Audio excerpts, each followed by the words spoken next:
Welcome to my channel, The Good Book Tales. In today's video, we're diving deep into one of the most mysterious, breathtaking, and awe-inspiring stories in the entire Bible. The incredible story of Ezekiel, the prophet who saw the throne of God. This is not just another ancient story. This is a vision that changed how humanity understood the divine. A moment when heaven itself seemed to break open and pour its glory upon the earth. Imagine this. You're standing on the dusty plains of Babylon, a land far from home, where the air feels heavy with sorrow and silence. The people of Israel have been taken captive. Their temple lies in ruins, their hopes scattered like ashes in the wind. And there, among the exiles, hopeless, broken, forgotten, stands a man. His name is Ezekiel, a priest by birth, but a prophet by calling. And what he is about to see will defy imagination. One day, as the skies darken and the air grows still, a violent wind begins to rise from the north. Dust swirls. The earth trembles. Then, suddenly, Ezekiel lifts his eyes, and what he sees is beyond words. A storm cloud, flashing with lightning, glowing like fire. From within it emerges a radiant vision. 4 living creatures, each with 4 faces, each glowing like burning bronze. Their wings move with the sound of rushing waters, their movement perfectly synchronized, as if directed by a single divine will. Wheels within wheels, eyes covering every surface, spinning in impossible harmony. And above them, a throne. A throne made of sapphire, shining like crystal. And on that throne, the likeness of a man, surrounded by brilliance brighter than lightning, clothed in fire and glory. The prophet falls on his face, overwhelmed. The heavens are open. The voice of God speaks. That's how the story begins, with a vision so powerful, so vivid, that even thousands of years later, people still wonder, what exactly did Ezekiel see? Was it a divine revelation, or something beyond our understanding of the spiritual world? The Book of Ezekiel in the Old Testament records this extraordinary encounter, and throughout history, it has fascinated scholars, theologians, and dreamers alike. Ezekiel wasn't a man seeking fame or power. He was a priest living in exile, a man whose entire world had fallen apart. The city of Jerusalem was destroyed. The people were scattered. Everything he believed in seemed lost. Yet, in the midst of despair, God chose him to deliver a message, not of destruction, but of renewal, restoration, and divine justice. Ezekiel's journey is unlike any other prophet's story. His visions are filled with fire, wheels, creatures, temples, and rivers of life. But behind every symbol lies a message, one that still speaks to us today. It's a message about faith in hopeless times, about finding light in exile, about how even when everything seems lost, God's plan is still moving. As we follow Ezekiel's path, we'll see a man wrestling with his calling, standing between heaven and earth, between divine glory and human pain. We'll walk beside him as he receives impossible instructions, to speak to dry bones, to lie on his side for days, to watch his visions unfold before him like living fire. Every vision in the Book of Ezekiel is filled with meaning. The wheels represent divine motion, the creatures symbolize God's omnipresence, and the throne, the ultimate image, reveals a God not bound by temple walls or human nations. This is a story that takes us from exile to revelation, from despair to hope. But Ezekiel's calling comes with a cost. To be the mouthpiece of God is not easy. He becomes a sign to his people, sometimes mocked, sometimes ignored, sometimes feared. His message cuts deep. He tells of coming judgment, of cleansing. What would you do if you saw what Ezekiel saw? Would you fall to the ground in fear? Or would you try to speak, to share the vision, even if no one believed you?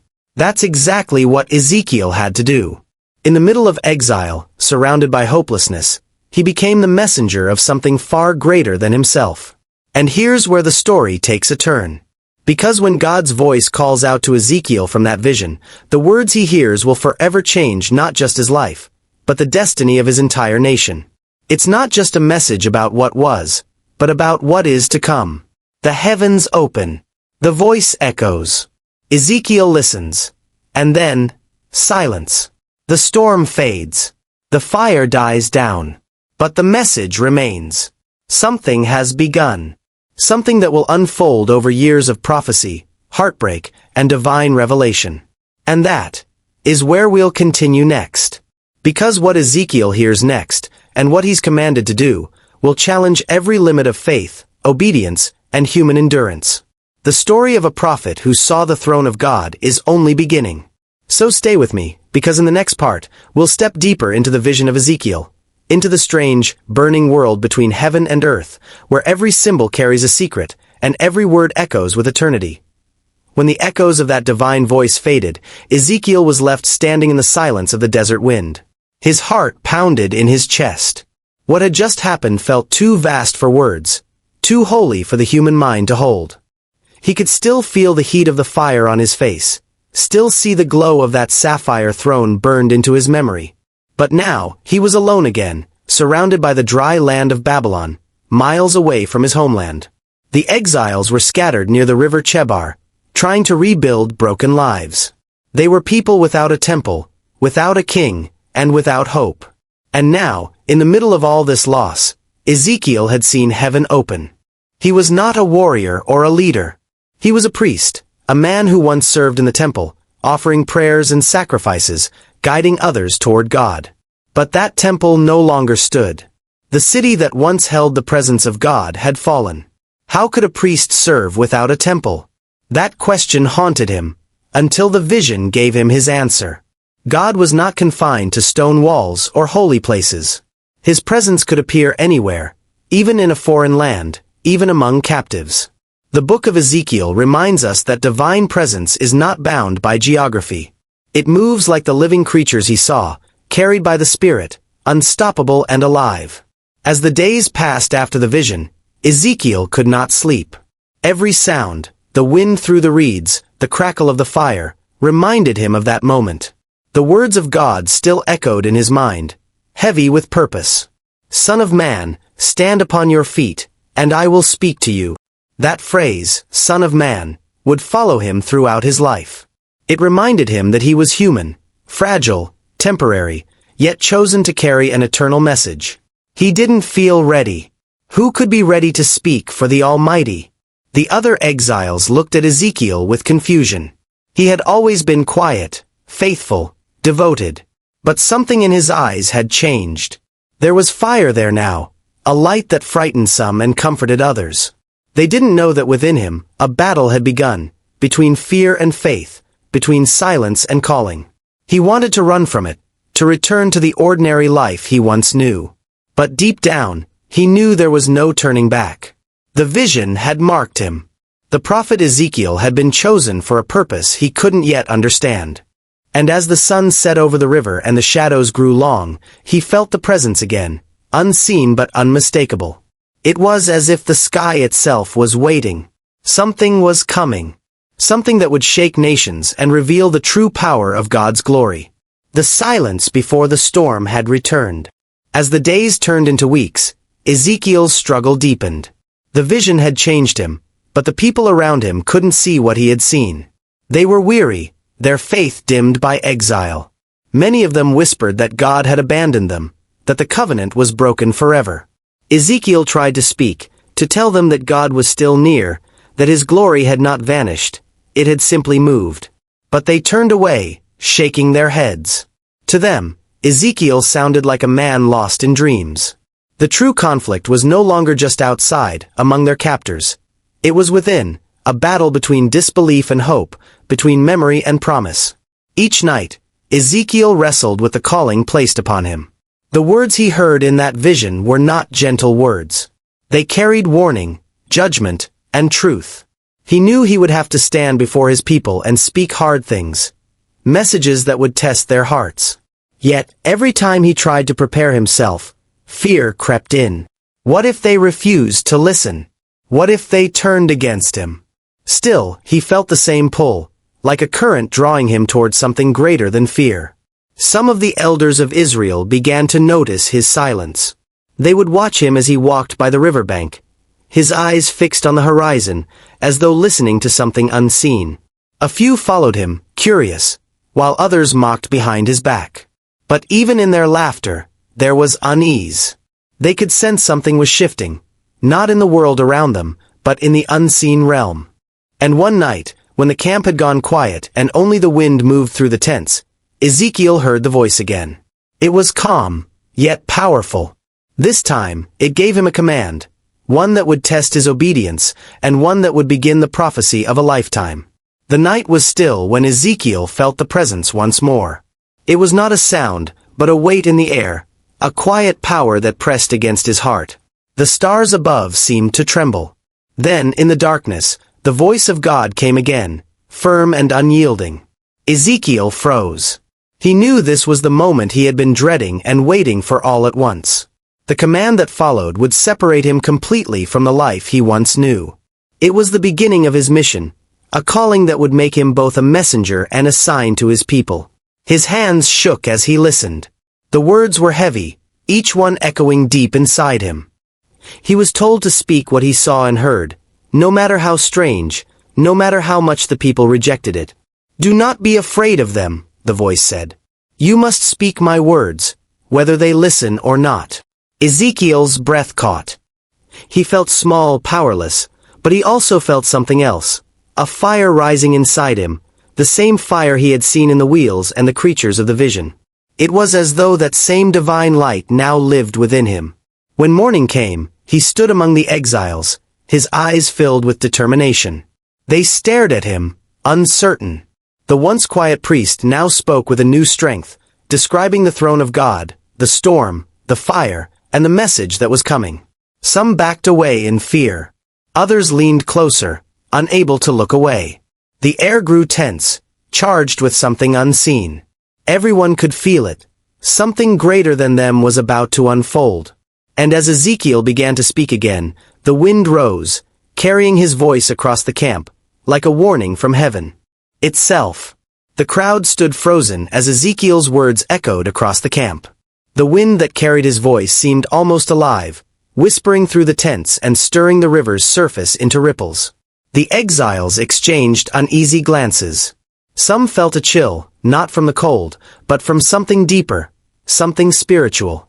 Ezekiel's message spoke of coming judgment, of change, of a power beyond their understanding.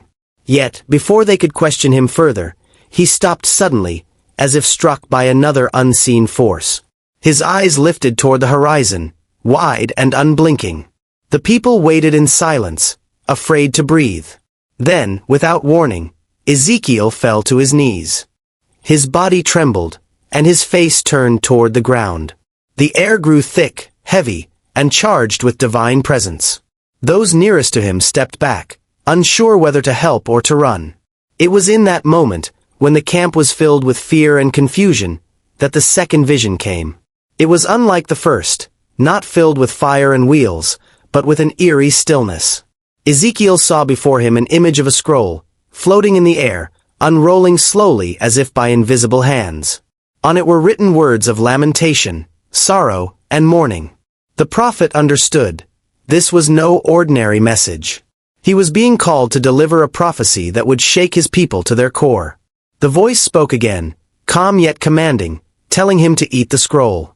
The crowd could not see what he saw, but they felt the shift in the atmosphere, the sense that heaven and earth were overlapping once more. Ezekiel obeyed, and as he did, a strange paradox filled him. The scroll was sweet to his taste, yet the words within it were filled with bitterness and grief. It was a message that carried both judgment and hope, destruction and renewal. When he rose to his feet again, his eyes were different, sharper, almost glowing. The people drew back, sensing that something within him had changed completely. He no longer spoke as a man of exile, but as a prophet of the Most High. The message he now carried was not just for the captives of Babylon, but for all of Israel, and even beyond. The stakes had risen. This was no longer just about one man's vision. It was about the destiny of a nation and the unveiling of God's power in a world that had forgotten him. And deep inside, Ezekiel knew, the most difficult part of his journey had only just begun. The days that followed were filled with silence and awe. Ezekiel barely spoke, yet the people could feel something building, like thunder gathering beyond the hills. Then, one morning, he stood among them again, his face calm but his voice trembling with power. He began to speak words that seemed to come from somewhere beyond himself. His message was clear. The time of reckoning had come.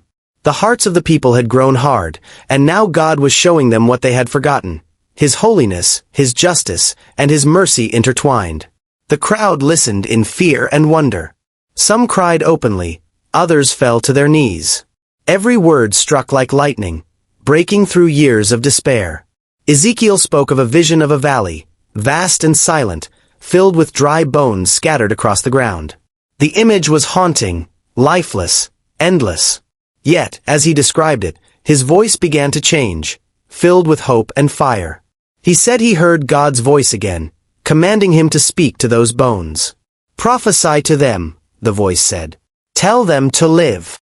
And as Ezekiel spoke in the vision, the bones began to move. The sound was like thunder rolling through the valley. They came together, forming skeletons, then flesh, then life. Breath entered them, and they stood, a great multitude, alive once more. The people were stunned. For the first time, the message became clear: God had not abandoned them. Even in exile, there was hope. What was dead could live again. The despair that had gripped their hearts began to lift. But just as peace began to settle over the camp, something unexpected happened. Ezekiel paused mid-sentence, his eyes turning upward as if hearing something no one else could. The wind shifted, strong and cold, sweeping through the camp. His expression changed from relief to awe. In that final moment, he whispered words the crowd could barely hear. "The glory of the Lord is moving." The people looked up, and though they saw only clouds, they felt it, a presence passing over them, the same glory Ezekiel had seen above the sapphire throne. It was as if heaven itself was drawing near once more. The prophet fell silent, and the wind faded, leaving the people trembling. Their hearts awakened, their fate forever changed. The story of Ezekiel had reached its peak, yet something greater was still waiting beyond the horizon. When the wind finally settled, the camp was still. No one spoke for a long time. The people looked at Ezekiel, standing quietly near the river, his eyes lifted toward the fading clouds. The vision had passed, but something within them had changed. They had seen a glimpse of divine truth through the prophet's words, a truth that reminded them that exile was not the end. God had not turned his face away forever. His presence was still with them, even here in this foreign land, and the days that followed, Ezekiel became more than a prophet to the people. He became a symbol of hope. He continued to speak the messages given to him. Some were hard to hear, filled with warnings and calls for repentance, but others carried comfort and promise. He told them of restoration, of a day when Israel would be brought back to its land, and of a time when their hearts would be renewed. The people began to listen differently. Now, not with fear, but with faith. They started to rebuild what they could: their families, their trust in one another, and most importantly, their faith in God. As the seasons passed, Ezekiel often returned to the river where it all began. He would stand quietly, watching the water flow, remembering the fire and light of the vision, the sound of the rushing wind, the sight of the living creatures and the throne of God. He knew his task had not been easy, but it had been necessary. Through every trial, he had seen that God's hand never left his people. Not in judgment, not in exile, not in silence. One evening, as the sun dipped low and the sky turned gold, Ezekiel smiled softly. He realized that his visions were not only messages of warning, but messages of hope. Proof that even in the darkest times, divine light still breaks through. His story was a reminder that God's glory moves where it chooses, unbound by walls or distance. It reaches the broken, the lost, and the forgotten, breathing life into what once seemed beyond saving. And so, the incredible story of Ezekiel, the prophet who saw the throne of God, came to an end, not in despair, but in promise. A story of exile turned into a story of faith, showing that even when all seems lost, hope still lives, and the presence of God never truly fades.